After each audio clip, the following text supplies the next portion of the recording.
Good afternoon, everyone. Thank you so much for coming today. My name is Dr. Jamie Gillies. I am the acting director of the Frank McKenna Center for Communications and Public Policy here at St. Thomas.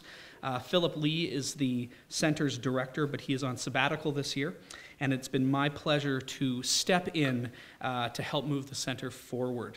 The McKenna Center was established in 2012 and is host to an annual speaker series, a student scholarship symposia, and policy forums, and offers students access to real-life public policy activities. On occasion, the center is also able to bring notable leaders to campus to speak with our students, faculty, alumni, and our community. Today is one of those occasions. With the help of a generous sponsorship from TransCanada, we have been able to bring Mr. Bob Rae to campus. Patrick Lacroix is here today representing TransCanada. Patrick, please stand up to be acknowledged. Thank you so much for this. I will speak more about this sponsorship and Mr. Rae at the end of the lecture. I also want to inform you that there will be a brief question and answer period following Mr. Rae's address. I would now like to introduce the President and Vice-Chancellor of St. Thomas University, Dawn Russell, who will introduce our guest today. Professor Russell has been President and Vice-Chancellor since July 2011. She has earned a Bachelor of Arts degree from St. Thomas University, a Bachelor of Laws from Dalhousie Law School, and a Master's in International Law from Cambridge University. She was Dean of the Dalhousie Law School for 10 years and was the Purdy Crawford Chair in Business Law. She has taught business law, securities regulations, corporate governance, and law of the sea, and has also consulted in the law of the sea and international law and provincial boundary issues, and has provided legal assistance to governments on maritime boundaries and ocean management issues. She was a founding member of the Center for Law and Democracy, served on the Maritime Rhodes Scholarship Selection Committee, and was an executive member of the Lawyers for Social Responsibility. She was appointed Queen's Counsel and received the Francis Fish Award for Excellence and Leadership in the Legal Profession. Ladies and gentlemen, President Dawn Russell.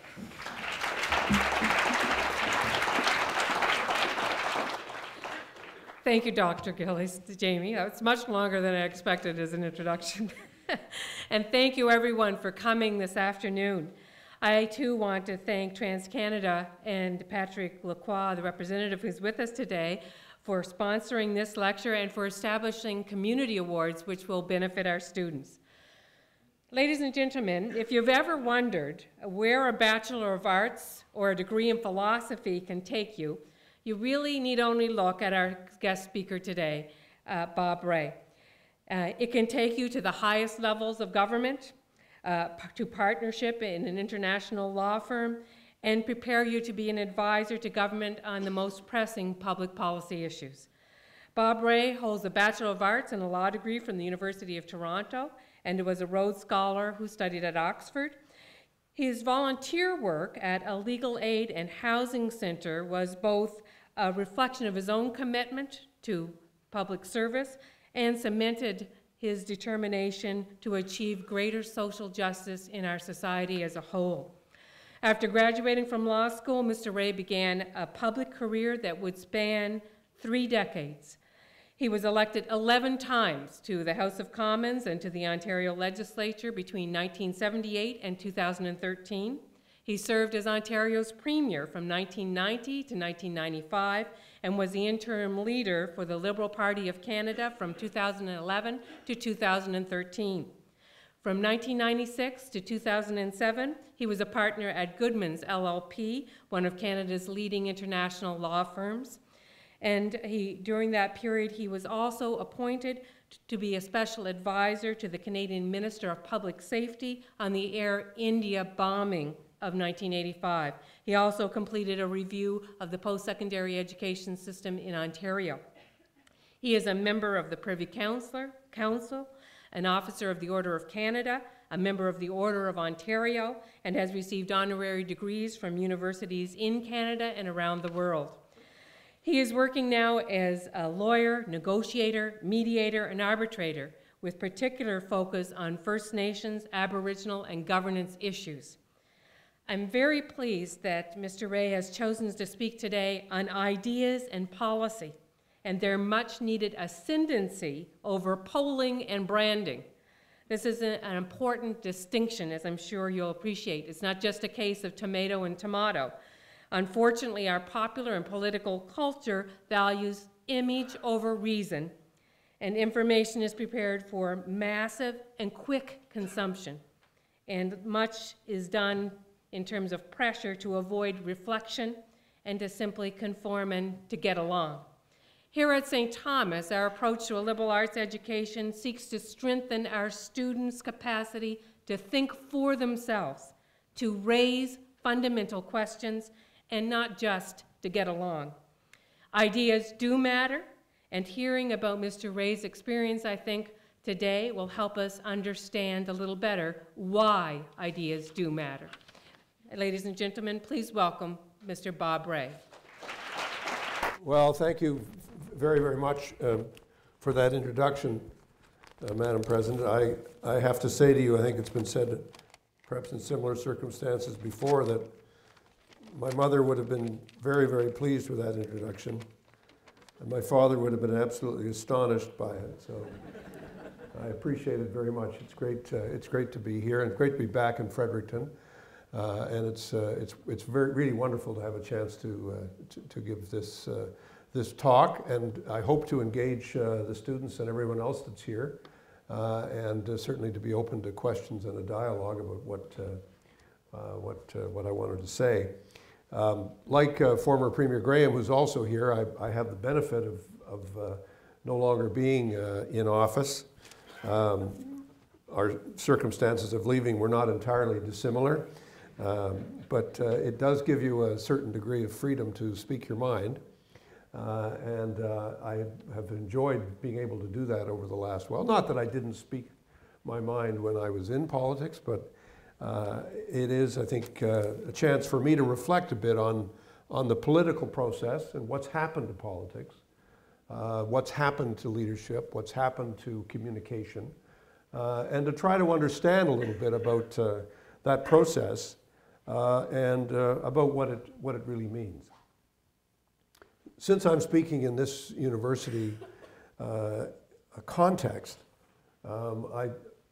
somebody said to me today, I said, "Are you giving a lecture this afternoon?" I said, "Well, no, it's sort of, my lectures sort of sound a lot like speeches, so there's no required reading for this discussion, but you will have done some reading, and you will know that when people reflect on what is politics, what does it mean, it really comes down to two apparent things.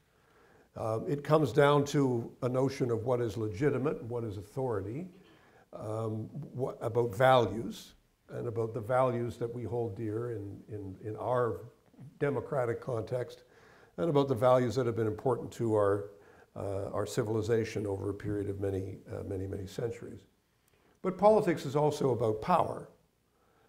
It's about the analysis and study and practice of, in the famous words of a famous political scientist who said politics is about who gets what, when, where, and how.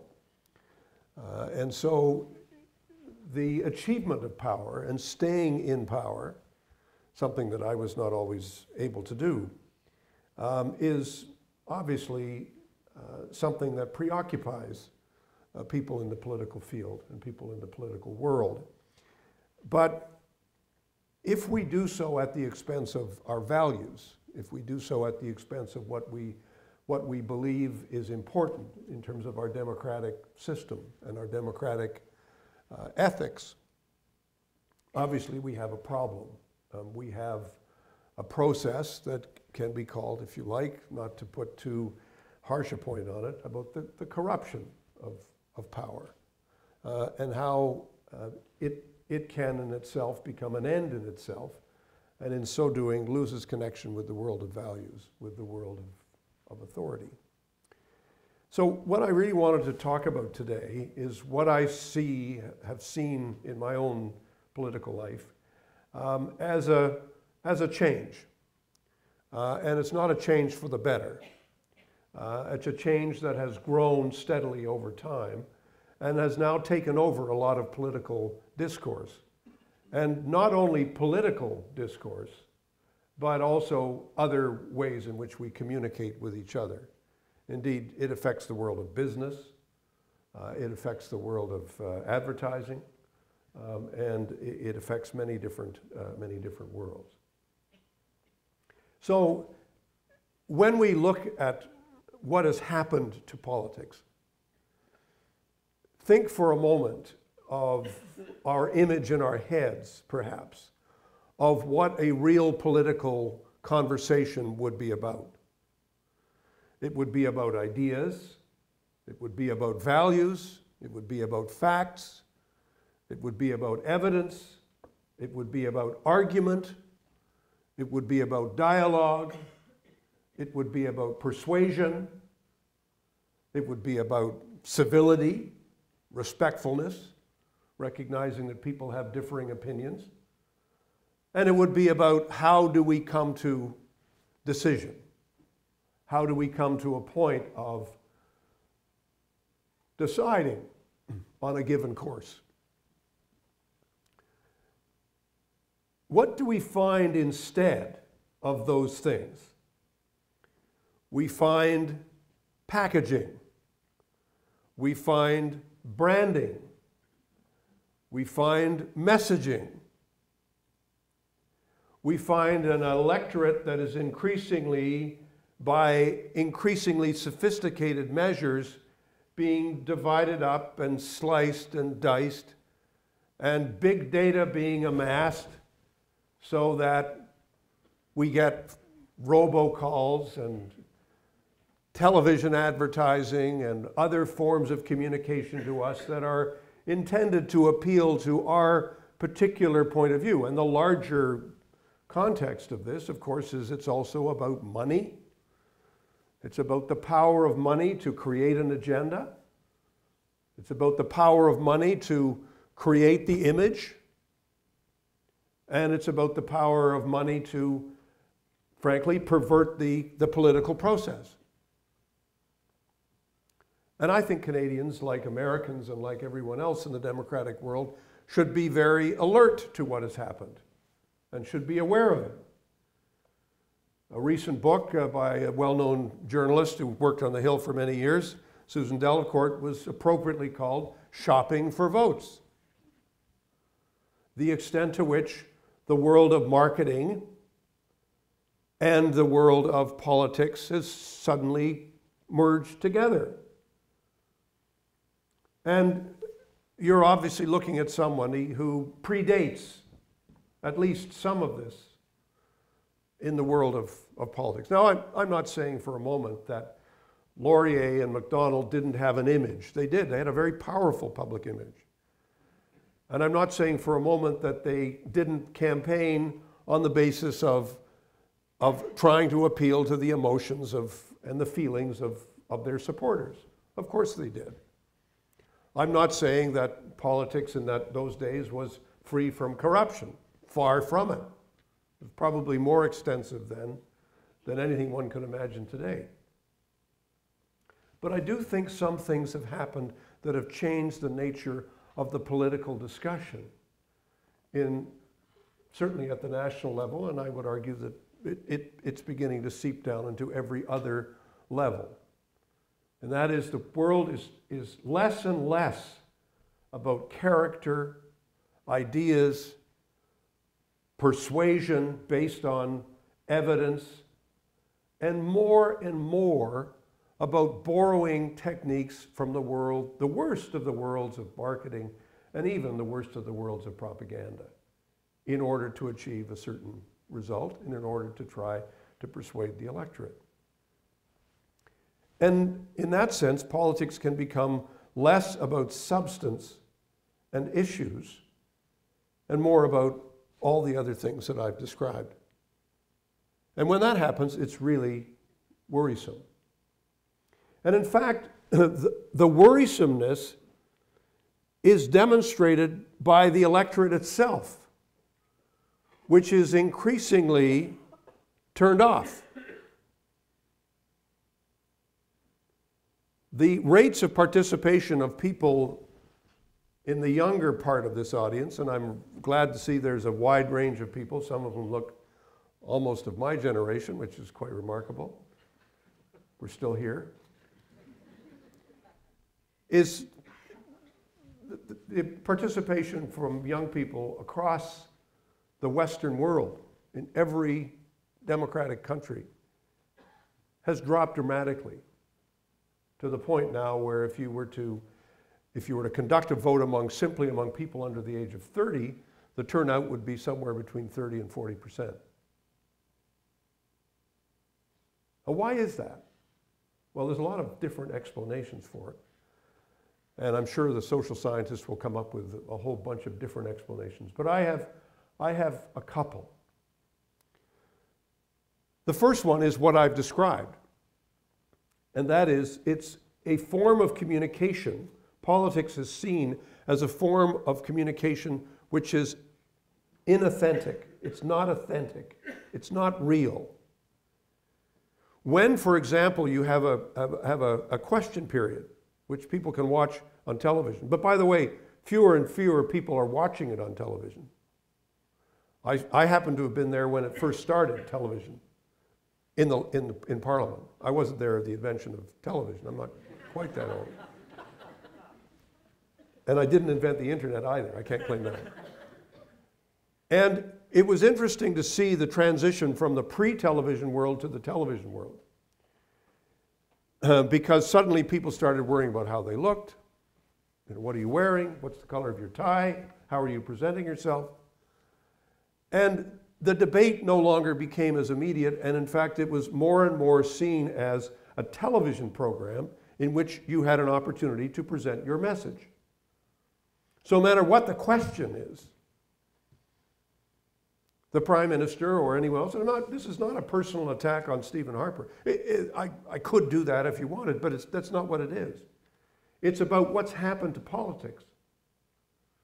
Because Mr. Harper's not doing anything more or less, frankly, than some of the other political leaders are doing. That is, trying to get your message in as short a clip as you possibly can, and then present that message over and over and over again, regardless of what the question is. So you have this bizarre, it's almost ethereal, bizarre conversation in which the message has nothing to do with the question. You will even listen to this if you'll hear it on the radio. If you listen to a radio interview with a politician, a political leader today, you will always hear if you're listening, you'll hear the message, whatever the message happens to be, whatever the message of the week or the month or the year or the day, whatever it is, you'll hear it repeated 4 or 5 times in the context of a 3-minute interview. That's what's happening. And that's happening because the politician is being told, that's your message of the day. You've got to get the message out. So that's what you have to communicate. And you have to use the same phrase over and over and over again so that the message will break through. So there is no conversation, and there is no dialogue. There's branding, there's packaging, there's selling, there's marketing, but there is no discussion that's based on what is really being said. And the funny thing is with interviews today, sometimes you will answer the question and the reporter will look at you astonished that you've actually answered the question because they can't believe that you actually answered it. And sometimes they will ask you the next question which they had, which they weren't expecting to ask because you've already answered the question. So then you get into really weird dialogues where you just sort of, it becomes completely surreal in the conversation.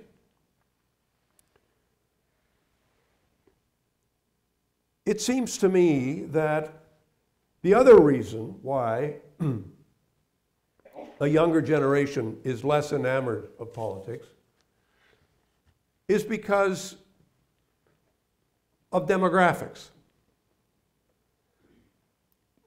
The baby boom generation, of which I'm a member, is not going away. not going away quietly. It's not shuffling off to another place. It's still around. Many of them still working. A lot of older people say, I don't want to retire. Retirement, what's that? Well, people carry on. Here I am, still going, still talking. And what's amazing about that is that there are debates and issues which are of great concern to older people, which are of much less concern to younger people. I'll always remember watching a debate, I think it was the 2004 or 6 debate, I can't remember which, in which I was watching with my 3 daughters, my wife and 3 daughters were watching it together.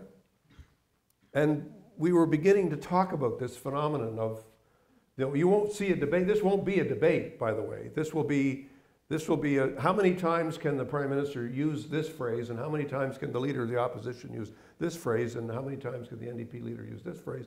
Because those are the phrases that they're trying to get across. And the other interesting thing was the Prime Minister came on, and Mr. Martin at the time, and he said the most important issue in this campaign is hospital waiting lists. And one of my daughters, none of my daughters are shy or retiring or deferential, why would they be, right? And they said, Dad, that may be of concern to you, looking at me, and people like you, but that really isn't my #1 concern. And I said, what do you mean? Healthcare is a huge issue. She said, yeah, it's a huge issue for you. I have other issues. I'm concerned about what's happening to my generation. When am I going to be able to get a job? How am I going to be able to work? How am I going to be able to pay off student loans? These are the questions that are on my mind. When are they going to get discussed? And I thought about that. I said, actually, that's a really good point. That's a really fundamental issue. How does your generation get itself out there in a way that puts the other generation and said, yeah, we hear what you're saying, but we have real concerns. Oh, and by the way, we're really concerned about the debts you've built up over the last 20, 30 years. As if I needed to be reminded of that as a former Premier of Ontario. And we really wonder about this whole issue of intergenerational equity that is actually a real concern of ours, where there's a group of people who are established and relatively well off, and others who are much less so, striving to find their place in the sun. What are you going to do about that? And the more you go down the list of the fundamental questions facing the country, and facing this province and facing every province, and I certainly haven't come here to lecture the people of New Brunswick. I've come here to talk to this group about something, and sometimes people say, well, is he delivering a message to it? I said, no, I'm not delivering I'm just telling you how I see it. The critical question becomes, how can we actually engage in a real discussion of the issues facing the country in a way that goes beyond the messaging and the negativity and the attempt to brand yourself and to, oh, by the way, brand your opponent. Because the negativity is brutal. And we see that all the time. And the method of communicating that negativity is very easy and very accessible. But when we consider the issues that we're facing as a country,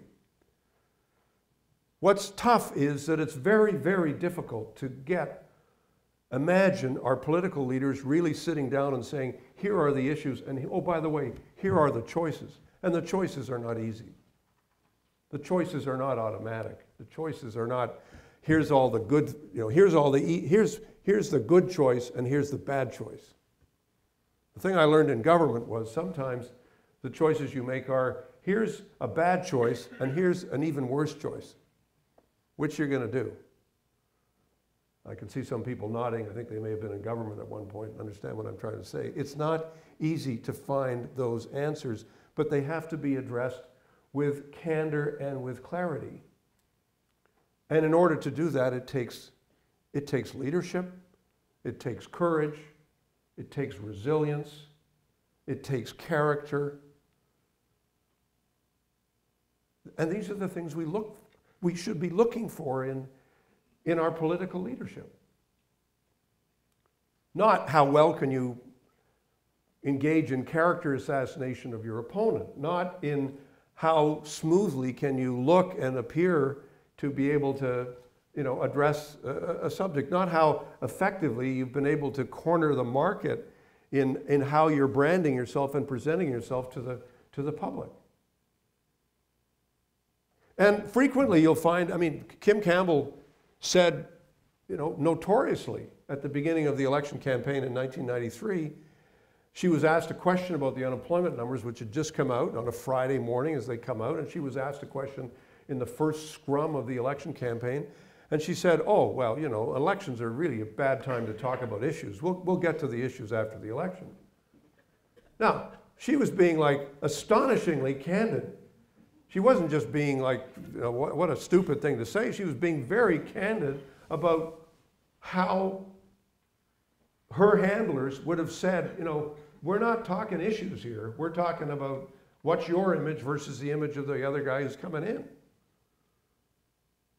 And we're not, we don't encourage you to get into the substance of the issues. But what then happens is this, is that after the election, suddenly you're forced to deal with the issues.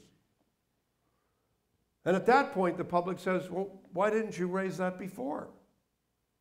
Why didn't you tell us that there were going to be all these terrible things that had to be done?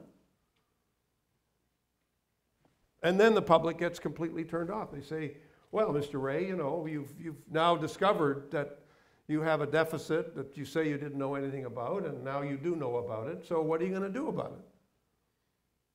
And you can't just hem and haw. You have to then engage with the public and say, well, this is the process we have to go through to get through the other side. And so my message really is quite simple and not at all complex, and that is that I really believe that there's something wrong with the politics that does not engage the public on issues.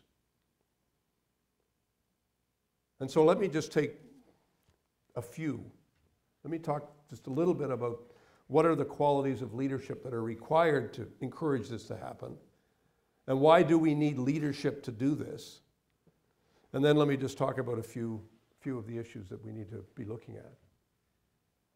Leadership is really about three things. It's first of all about vision. It's then about persuasion, and then it's about execution. Now, leadership is often confused with prophecy, and it's confused with management. And leadership is not about prophecy, and it's not about management. What do I mean by that? Well, leadership is a relationship. And in order to be an effective leader, you need to have followers. People look at me astonished. I'm saying, yeah. So if you don't have any followers, you're actually not an effective leader. You might be a hugely courageous prophetic figure. You might be the person on the mountaintop who has seen the truth and is expressing it in a wonderfully prophetic and profound way. You might be a voice for true morality, but you're not necessarily a leader. A leader has to have a relationship with others. A leader has to be able to collaborate. So a leader has to have the vision, but a leader has to have the capacity to persuade. And in that process of persuasion, there has to be a dialogue in which the leader is also listening and collaborating with others. Leaders can't be too far removed, they can't be too aloof, they can't be too far away. And sometimes the leaders will disappoint because they won't be going as fast as other people think they should go. So often critics will say to the leader, why aren't you doing more in this area or that area? And a leader might say, well, because there's nobody behind me if I go that far. If I go too far ahead, then there's nobody behind me. And if there's nobody behind me, I'm not a very good leader. But what defines leadership is being ahead of, being in front of, and having a vision that says, well, actually, we do know some of the limits of what governments can do. We do know what's coming. We do know the forces of globalization. We do see the forces of demographics. We do see an aging population. We do see choices around resource development. And we do see issues that affect one group of citizens more than others. And yes, you cannot just be a follower to be a leader, because the majority opinion will often ignore the interests of the minority.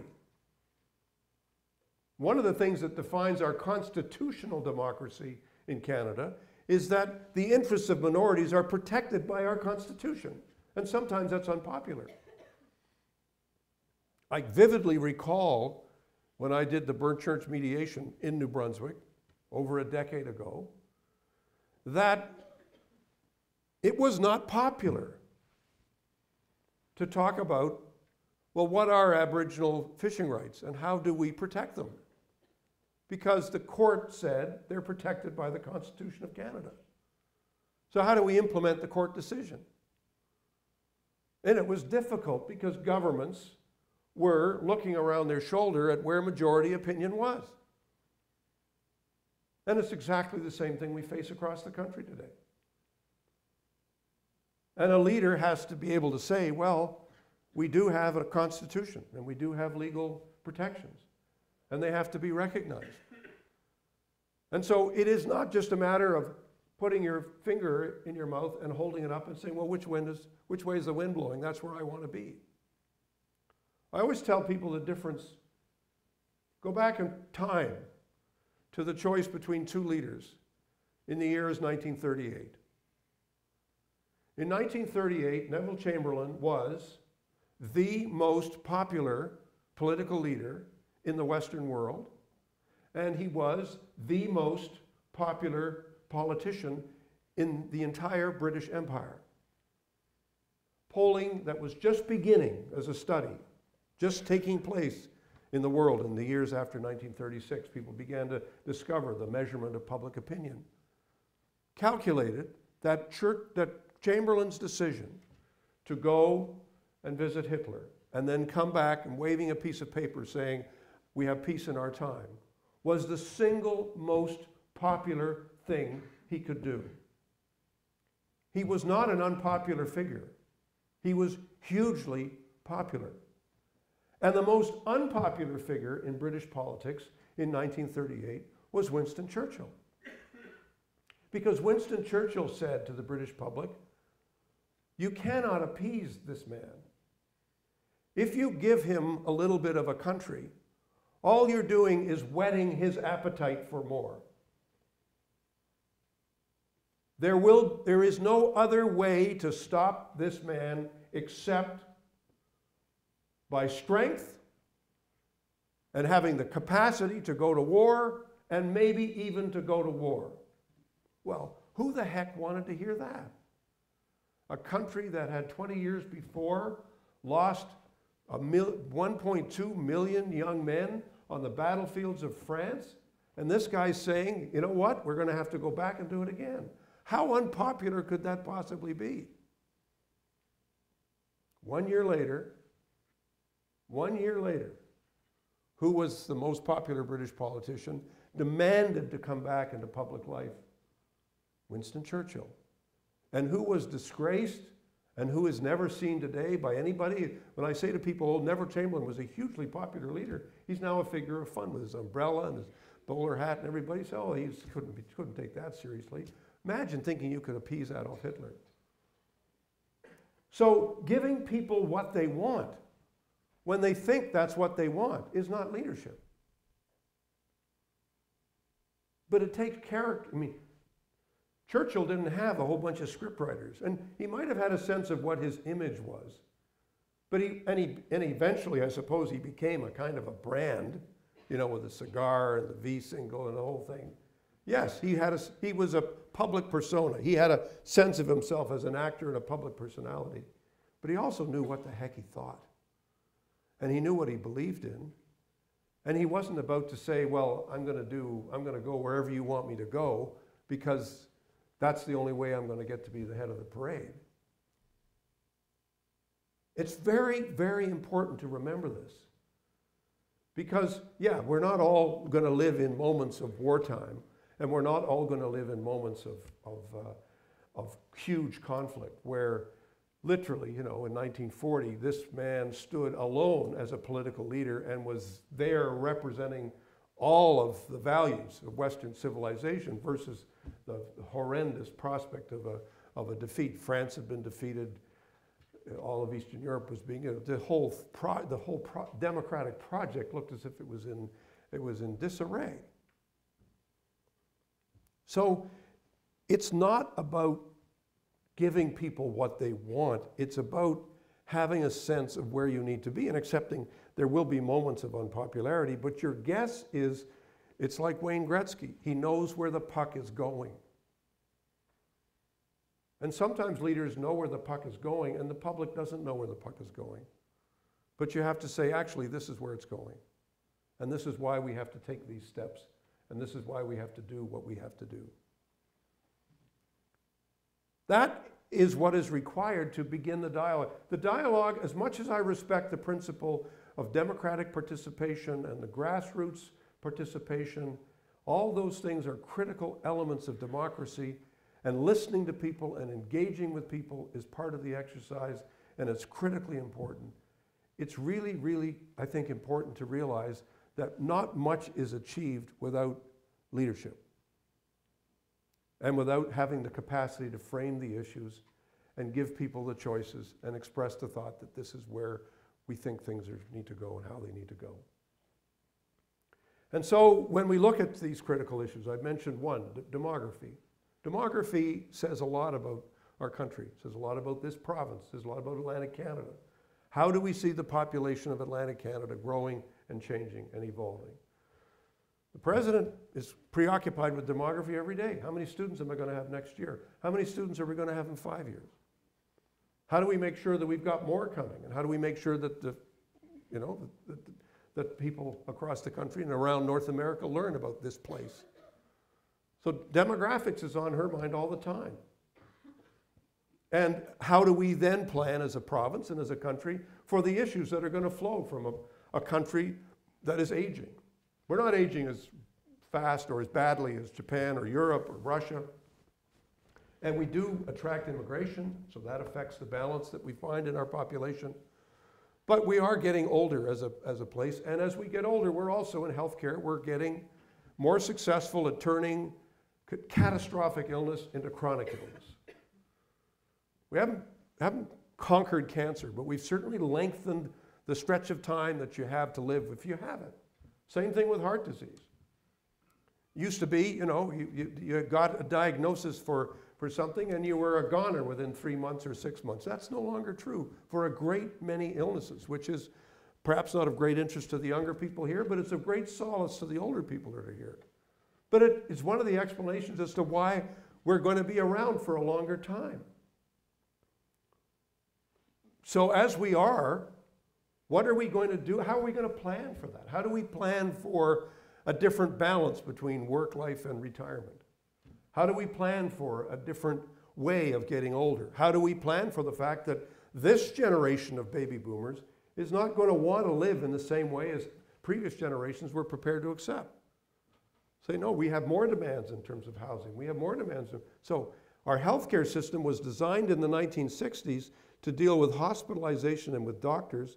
The fastest growing cost in the healthcare system today is neither of those two things. It's drugs and it's home care. And, you know, you ask a minister of finance in any province today and say, what's on your mind? And they'll say, it's health care. How are we going to pay for this? How are we going to look for it and pay for it over the next generation? How are we going to make sure that it's changing and responding to all of the technological change and all of the other issues that are out there and responding to the needs of the public? And then the question will become, and this is what I was referring to earlier, how do we make sure that healthcare doesn't take up such a huge portion of the provincial budget that other necessary investments like universities and like education and like early childhood education, which is, we're way behind as a country. How can we afford to do that if we're not finding the right balance? And some people will say, well, let's tax people more. And you say, well, there's actually a limit to how much we can borrow, a limit to how much we can tax, and a limit to how much we can spend. So how are we going to find the right balance?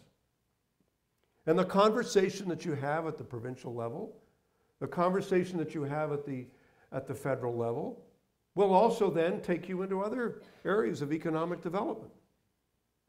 And yes, just to touch on the resource issue for a moment, the objective has to be that we want to provide the greatest possible degree of sustainable prosperity for as broad a cross-section of the population as we possibly can. Our objective as a country, and our objective in every region and every province, I would argue, should be that it's better for us to be wealthier than it is for us to be poorer. I call that the Billie Holiday lesson. She was, for the younger people in the audience, a famous jazz singer, and she was once asked for her philosophy of life, and she said, it's very simple. I've been rich and I've been poor, and rich is a lot better. And let me tell you, we can chuckle at that. I'm glad a couple of you did. But it's important to remember the truth that is in that statement. Sometimes people really don't get it. And they talk about how we're going to divide up the cake, and we're going to divide up the cake this way. We're going to make sure these people get more and these people get less. And you sort of say, yeah, but you have to have a cake first. You have to have a cake to be able to do that. That's where the old expression, you can't have your cake and eat it too, comes from. You can't eat something and then expect it to be there at the same time, because you've eaten it already. And that's why this pursuit of prosperity is so critically important. It's not something we can assume will happen. And that's why governments are looking all the time, and companies are looking all the time, for opportunities for development. The question isn't no development or development. The question is, what kind of development? How can we make it sustainable? And how can we ensure that it is inclusive? I've been spending the last couple of years of my professional life working with First Nations across the country. And it's, talk about a challenge for the country. Here we are, a wealthy country, and we have to recognize that there is a group in this country that have really not participated in the wealth of this great nation. They have not been allowed to or able to. It hasn't happened. There's been a process of marginalization. I won't extend my time by giving you a whole history of the relationship, but it's been a very troubled relationship between settlers and First Nations people. And we have to come to terms with it. We have the Truth and Reconciliation Commission, which is going to bring down its report at the end of June, and I think Canadians will be shocked and astounded by what they will hear, and stories that are being told about what went on and what was the nature of that relationship. And so we now, I think, live at a time when it used to be that what went on was First Nations lived out there. And there was not much cheek-by-jowl connection. They lived separately and not in an integrated way. That's less true. In Atlantic Canada, it's been less true for some time. But in the rest of the country, the frontier in northern Quebec was transformed by the fact that Hydro wanted to go north. Hydro wanted to go far up into the north, and Hydro-Quebec read the court decisions and said, you know what, we can't do that without their consent, without their participation, and without consulting with them. We have to engage in a new negotiation. So Quebec engaged in a dialogue and a conversation, which has been transformative of the province of Quebec over the last 50 years. Same thing has been happening in British Columbia. Same thing as creation of the territory of Nunavut. We can see the transformation happening. And yes, you know, it depends whether you see the glass as half full or half empty. Is the relationship better today than before? I believe it is. Is there more opportunity today than before? Absolutely. Are there more First Nations young people going to college and university and graduating with degrees in every possible subject? Yes, absolutely. But is that population anywhere near The average, provincially, across the country, by and large, no. There's still this discrimination. And as we learn the history of that discrimination, we realize that we've got to overcome it. But we also have to come to terms with the fact that we're talking about a minority of the population, and a majority does not always say, well, yeah, I'm happy to do that. I think it's something that needs to be done, and I'm prepared to make those concessions to make it happen. So we have a court that is telling us that's what has to happen. Just as in the United States of America, it was the Supreme Court of the United States in Brown versus Board of Education, which said segregation does not work, and it does not provide equal rights for all, and therefore laws which discriminate or segregate education are struck down. It wasn't the politicians who did that. The politicians only followed because they had to, and because they recognized that it needed to be done. And that's exactly what we're going to be facing in Canada. The Supreme Court of Canada has been very clear. There are rights which predate the arrival of settlement. The myth that there was nobody here when the settlers came is a total myth. There were people who've been living in this part of the world for tens, in some cases in Canada, over 10,000 years. And this is a reality that has to be recognized. There are people who had languages and cultures and laws and a way of life. And that was a way of life that was completely disrupted by the entire process of settlement. And now, everything else, somebody said once that the definition of good public policy is what do you do when all the alternatives have been completely exhausted. And that's really where we are. People say, well, we should just treat them like everybody else and just include them with us, and we should just integrate them totally into our way of life, and we shouldn't be any special rights for any group of people. Trouble with that is we tried that. It was called residential schools. It was called, that's what happened. They said, let's bring the First Nations kids, get them out of that unhealthy environment that they're in on reserve, and let's force them to go to education where we will teach them how to do things better. That has been a catastrophe in its implications and its consequences. And we are still living today with those implications and consequences. So it's no longer a matter that can be ignored. The courts are telling us it can't be ignored. But it's not just what the courts are telling us, it's what our hearts should be telling us. And that is that if we have an economic prosperity that is not fully shared, and if we have groups of people who feel consistently excluded from the world of prosperity, there's something wrong. And we need to address it. And so I would argue that two things are happening. On the one side, the world of resource development is now extending right across the country and across every geographical frontier that we have as a country. It's a reality. And that's where First Nations people are living. That's where they have their traditional territories, where they have their lands. And they're not going to sit back and say, oh, sure, go ahead. You've been doing it for 200 or 300 years. It's really worked well for us. Just keep going. Not going to happen. It will not happen that way. It isn't happening that way. Across the country, First Nations people are saying, if you want development, we want part of the act. We want to be part of that. Economically, socially, educationally, in terms of jobs, and also we want to continue with a powerful role of environmental stewardship because you don't have a very good record of doing it the right way. We want our traditional knowledge to be used. We want to be engaged in this process.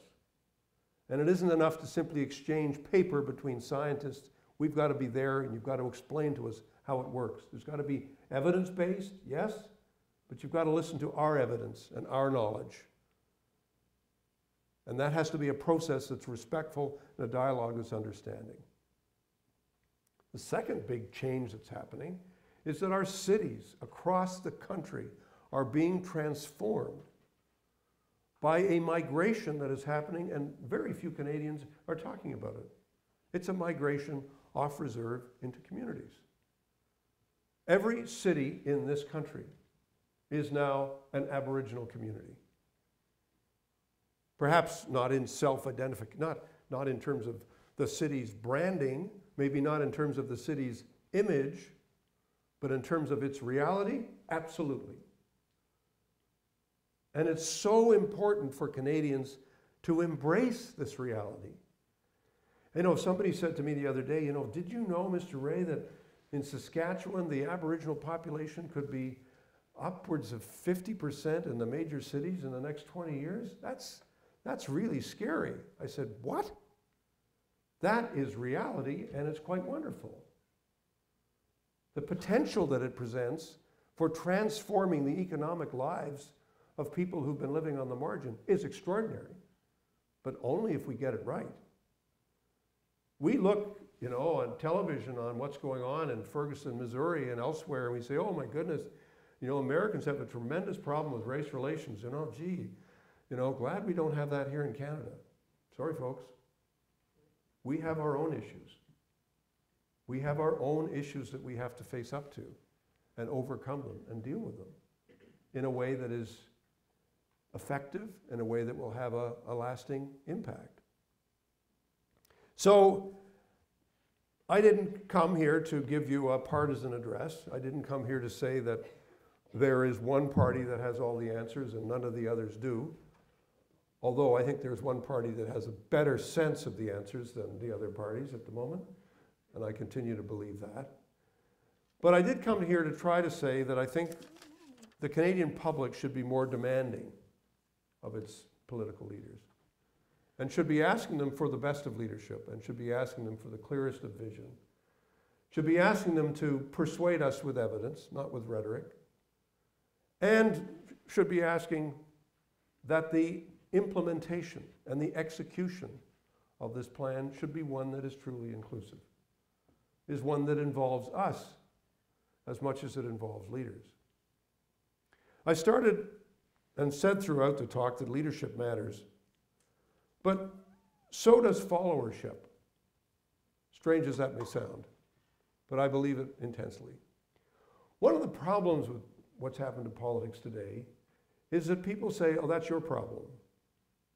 You'll need to deal with that, leader. That's why we put you there, to deal with these questions. That's not good enough.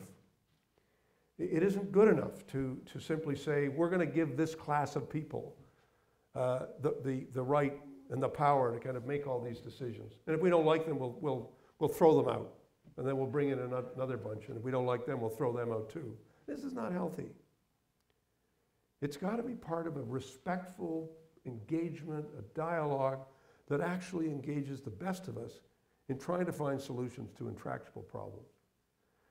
Perhaps I'm an inveterate optimist. I believe that solutions can be found.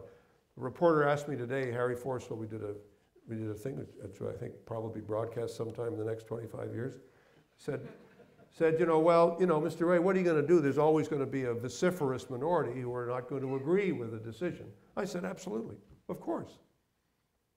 It's not a reason not to make a decision, but it is a reason to try to engage all of the people so that whatever decision is made is based on evidence and is based on a discussion and is based on a real dialogue that is intense and deep and that involves a respectful conversation.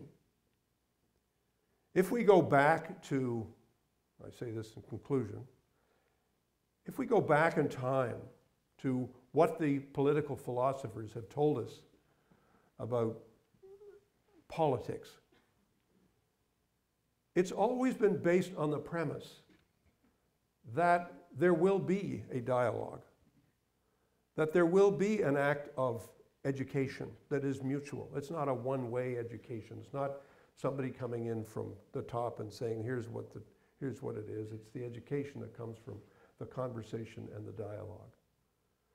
But in order for the conversation to happen, there has to be a real, authentic exchange of views,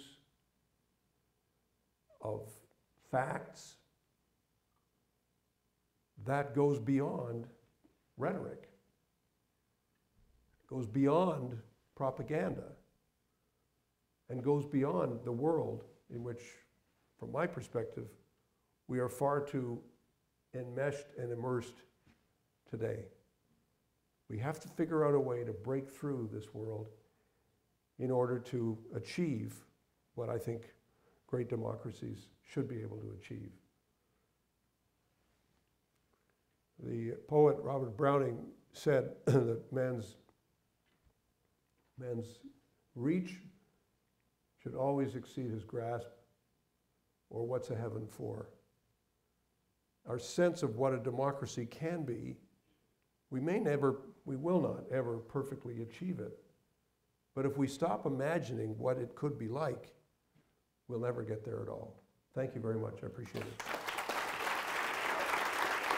We have time for some questions, and maybe I can get a couple people to put the audience microphones in the aisles there. So if you'd like to pose a question to Mr. Rae, please make your way to the microphone located in the auditorium aisles. We have about 10-15 minutes for those, so if some people have a couple of questions, come on down. We'll put one on each side here.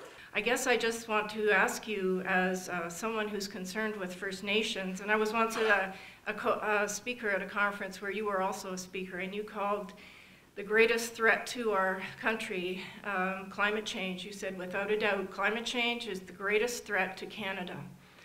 And given that environmental issues are, there is no social justice without environmental justice, I was wondering if you can tell me if you plan to work with the First Nations here on unceded Mi'kmaq and Maliseet territory in their attempt to erect a wall of opposition to the Energy East pipeline.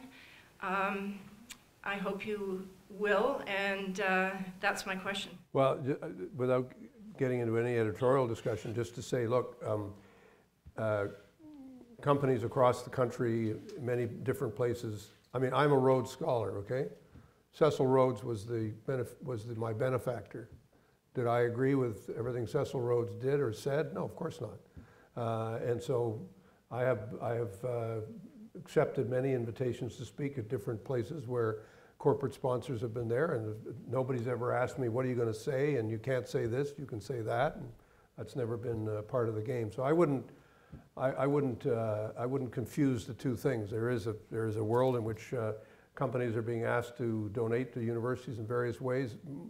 There are no strings attached to this lecture, as you could perhaps tell, and I don't have any qualms about saying that I'm happy to speak at different forums, at some of which have corporate sponsorship, so that's not a problem for me one way or the other. Second is to say it would be inappropriate for me as a lawyer to come in and say I really want to work for all these communities, and that has a word that lawyers aren't allowed to do those things. We're not allowed to go out and bargain for business. But I will say that I've certainly worked with First Nations as well as with governments across the country in looking at these issues, and continue to believe that they're exceptionally important. I also think it's important for the dialogue to be based on evidence, and for everyone to look hard at the evidence. I work with First Nations in British Columbia who have already signed an agreement with a pipeline. I work with 16 First Nations that have signed an agreement with a liquid natural gas pipeline in British Columbia. And they did so with their eyes wide open, and after a long consideration and dialogue about what that meant and what the alternatives were, and what the benefits were to those communities from participating with those companies. And that debate will continue to take place across Canada. I don't assume that it's only going to have one outcome, and that everybody will agree with statements, for example, that the exportation of natural gas is something that should never take place, or that there's no way in which Canada should participate in assisting Asian countries from getting off older, worse forms of fossil fuel pollution than is represented by liquid natural gas. If it's a 20-year window and that's what takes place, there will be other technological changes which will take that change. Do I think First Nations should be able to participate in those discussions and in those potential partnerships? I do. And I don't think it means that you cease to recognize the importance of the climate change debate in the country. I deplore the lack of leadership on climate change across Canada. I think it's truly a problem for us. I wonder if I could get you to reflect on your time as Premier. And I will say as an aside, one of the things that, looking back, most impresses me about your premiership and most makes me proud to have been an Ontarian in those days is your insistence and ultimately your achievement in bringing Aboriginal peoples to the table in the Charlottetown Accord of Constitutional negotiations. But I want to go back a little bit before that, because as a young man, and I was once, I participated in what struck me as an amazing experiment in real democracy in Canada, that being the 6 Renewal of Canada conferences that preceded the Charlottetown negotiations. By bringing unaffiliated citizens into dialogue with one another, I thought those were incredibly transformative moments in how we understood democracy in the country, how we affected democracy in the country. I'd be very interested to know what you, from your perspective, think of those moments, those 6 conferences, as an exercise in the kind of real democratic engagement you speak of. Well, I think that they were important, but I also think that one of the hard realities that I had to come to terms with when the Charlottetown Accord went down to defeat was that most Canadians didn't see that as being very real to them. It was not about a subject that really touched them directly, and it was too abstract for them to really feel engaged. I think a more challenging issue will be, well, how do we engage the public on something like a budget? How do we engage the public on issues where there are choices to be made over time? And how do we really have a dialogue about that? I would say, by way of contrast, if you have omnibus legislation that's produced, that's like 500 pages long, and there's really no opportunity for debate in the House of Commons other than kind of a ritualistic exchange of rhetoric, and you've got this 500-page piece of legislation which extends the age of retirement for Canada Pension and old age security, which changes all of Canada's environmental laws, which has all sorts of other effects which go well beyond what we would normally think of as a budget, and says to Canadians, that's it, that's all there is, and it gets done in the space of 6 weeks. And there's no public consultation, there's no public dialogue. I think that's a challenge for our democracy. I think it means that our democracy is less than it could be. And so my recommendation to anybody is, if you're really trying to get a public debate going, many people don't want there to be a public debate, they'd rather just have it resolved without it. Let it be a discussion about a real topic, knowing that at the end of that discussion there's going to be a decision. And it's not going to be just a discussion for the sake of saying, well, that was interesting. You're going to have a decision point at the end. Hi there, Mr. Rae. I was glad that you had mentioned Brown versus the Board of Education, because I do think it's topical, especially here in New Brunswick right now. In a way, there's been a bit of controversy over and rhetoric over linguistic duality, and oftentimes in English Canada, on questions having to do with special rights for linguistic minorities or for Aboriginal people, in a lot of the the anonymous comment boards, the argument often used will be, well, separate is not equal, so we should have sort of a more uniform, I guess, package of rights that all Canadians would share. And so clearly the courts have taken a position very favorable to Aboriginal and linguistic minority rights, but how would you envision having the majority of people catch up to the courts? That's a great question. I mean, something that preoccupies me a lot, because I think that if you look at my government and Mr. Martin's government are probably the two governments that have, gone out on a limb the most with respect to Aboriginal engagement in the last while. And I think you have to say that, these were not necessarily popular, widely acclaimed moves by the majority of the public, but they nevertheless, I think, had to be done and still need to be done.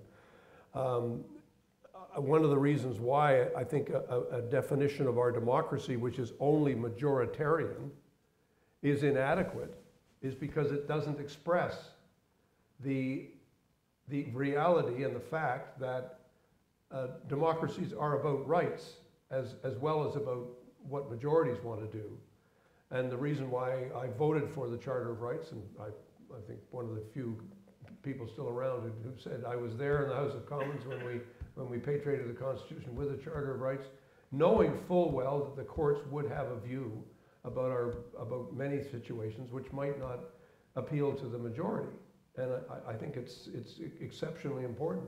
I think the way it has to be done is you need to have political leaders who are not simply populist, but who appreciate that real deep democracy requires an appreciation for what happens to minorities. If you read, I mean, this is, perhaps I shouldn't sound like a professor, but if you read de Tocqueville on America, and de Tocqueville was the guy who came from France and looked at the United States, this new young democracy, he was one of the few people who at that time in the 1830s was writing about Aboriginal people and black people in the United States and saying, gee, this is terrible, how this majority is treating these minorities. And he was writing just after Andrew Jackson said to the First Nations people in the southeast of the United States, you're out of here, you're gone, Oklahoma, here you go, goodbye. And it was one of the worst abuses of minority rights one can imagine, still not much understood. But so it takes political leaders who understand that, look, and not reluctantly, but who just say, look, we have a country in which there are people with rights that are recognized because of their collective position, because of who and where they are. And is it more expensive? Yes. Does it require 2 boards of education? Yes. Does it require a recognition of difference? Yes. And is it simply majoritarian? Absolutely not. And that's the way it is. That's the nature of our country. Thank you.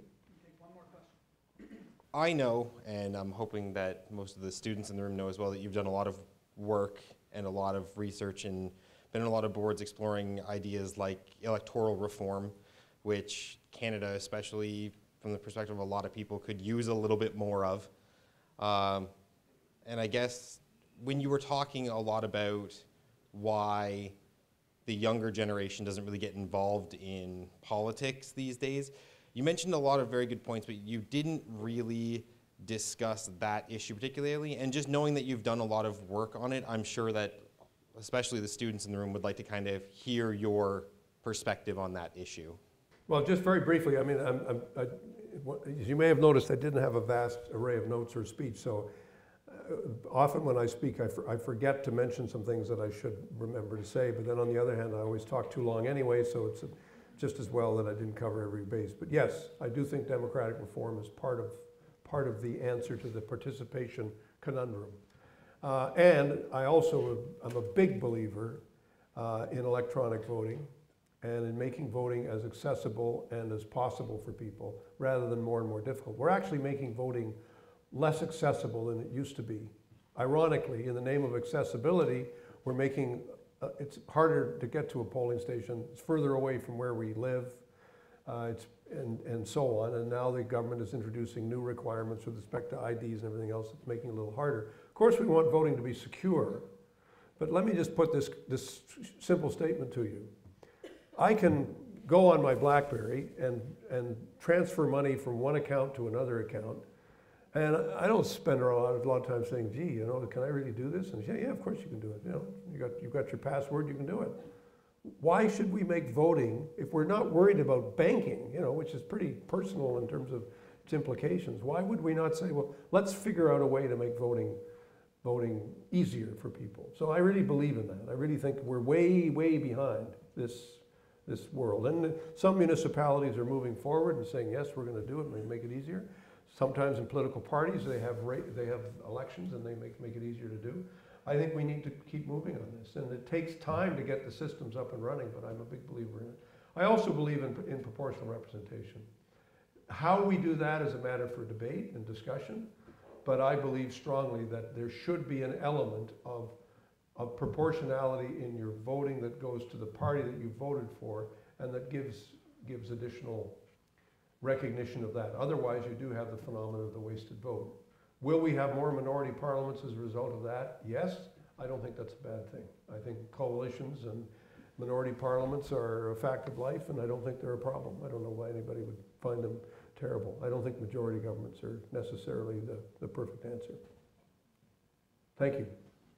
Last question. There are responsibilities, and that you can't just say, you're our leader, so now go fix things. Yeah. That followers also have a responsibility. So I guess my other questions were answered by other people. So the last part would be, what do you see as some of those responsibilities that once you've given leadership to someone, once you've said, I'm going to follow you, what does that mean for someone who's a follower, or someone who wants to be a leader, tries to be a leader, and no one will follow them?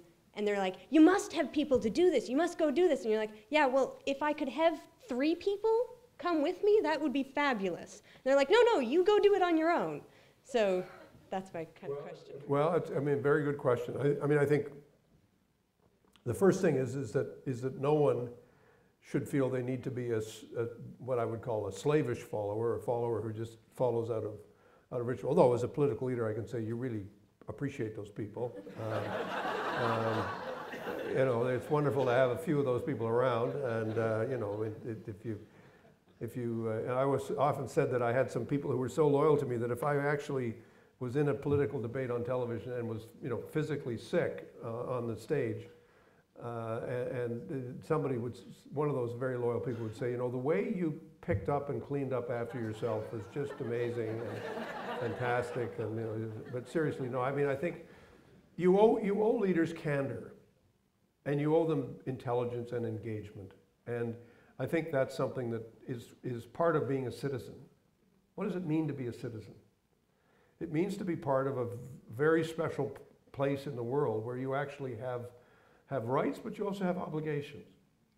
And a lot of what we do in our thinking is we talk a lot about our rights, but we don't often sort of discuss what that means, what on the obligation side. And I think it's important for us to talk that through and sort of say, here's some, in wartime we know what our obligations are. We know, and we recognize that. There are people with a tremendous sense of obligation who are prepared to do public service for relatively little recognition. But it's not widely enough shared, and it's not widely enough done. And so we have this issue of a lack of civic participation and civic engagement. Is it the responsibility of our leaders that that's the case? Partly, because some leaders would prefer to have a disengaged public. And there is this whole issue, by the way, I say parenthetically, in democracies today, is which parties are trying to suppress voting and which parties are trying to encourage voting. Turnout is critical. You know, whether you have a 50% turnout or a 70% turnout can be the difference between one party or another party getting elected. So, you know, some parties are keen on low turnouts and some parties are keener on high rates of participation and turnout. But it's not just the responsibility of leadership that people aren't engaging. It's also, you say to people, well, you know, you had an opportunity to respond. So when people say, well, I can't be bothered to vote, you sort of say, well, you know, well then you're going to get what's coming to you. You know, it's just going to happen. Like you're not going to have any ability to deal with what takes place. And, you know, the famous statement by Edmund Burke, I think, is true, is that if good people are not prepared to serve in politics, then others with less honorable motives will take over. And I think it's up to all of us to think about that. And I guess my final pitch to everybody would be, don't think for a moment that I don't believe that political engagement and political participation, including running for office and aspiring to be a city councillor or an MLA or a member of parliament or whatever other role that you can have in politics, isn't important. I think it's critical. And I think it's something that people should aspire to. And from my perspective, it's been a wonderful experience. And I wouldn't have done anything differently, except perhaps try to figure out a way to get elected more often into government. But apart from that, I think that's what I would do. So thank you very much, everybody. I really appreciate it.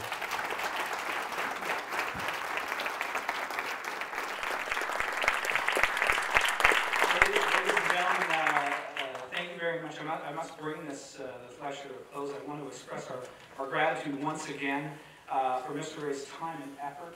Thank you so much, and please accept this gift as a token of our appreciation.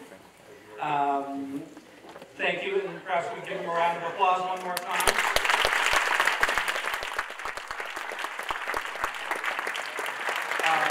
In 2013, TransCanada directed over $12 million to more than 1,600 nonprofit organizations across North America, including educational institutions like St. Thomas.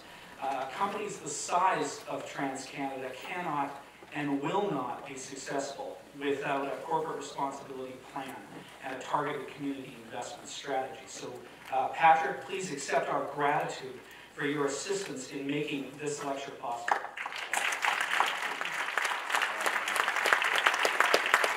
Also, as part of the TransCanada support for St. Thomas, they've established 2 new TransCanada Leadership Awards for St. Thomas University students.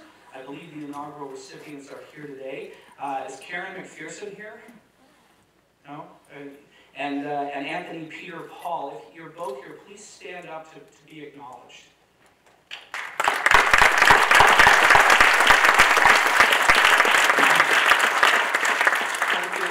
And thank you everyone for coming to the St. Thomas University Lecture and Public Engagement sponsored by TransCanada.